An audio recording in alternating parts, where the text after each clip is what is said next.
Bonjour à tous les fans de WordPress et autres blogueurs pour ce nouveau tutoriel sur WordPress Channel.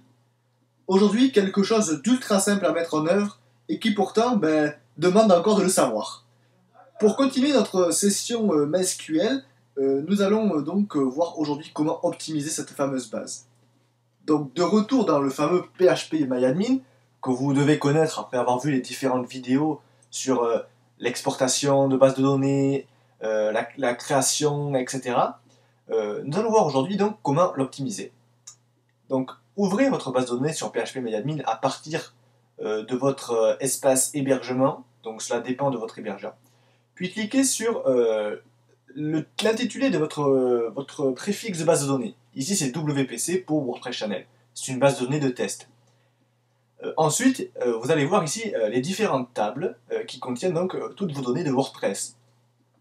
Il vous suffit de cliquer sur tout cocher et dans la liste déroulante intitulée pour la sélection, faites optimiser la table. Alors attention, ne faites pas supprimer, vérifiez bien que vous faites optimiser la table.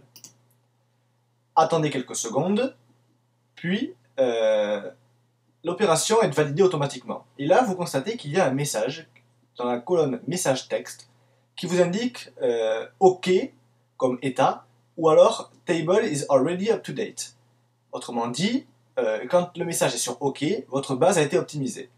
Quand elle est sur Table is already up to date, la base de données n'a pas été, la table n'a pas été optimisée, elle était déjà à jour.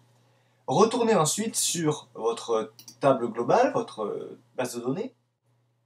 Regardez à présent la colonne taille, elle est ici de 1,2 MB, c'est le poids total de notre base de données.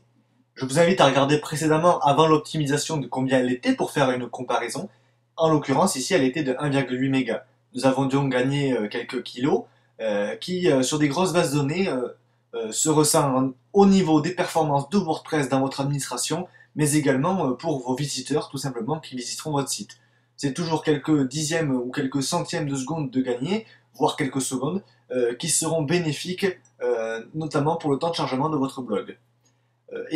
C'est tout pour ce didacticiel vidéo. Je vous donne rendez-vous très prochainement sur WordPress Channel et que la force de WordPress soit toujours avec vous.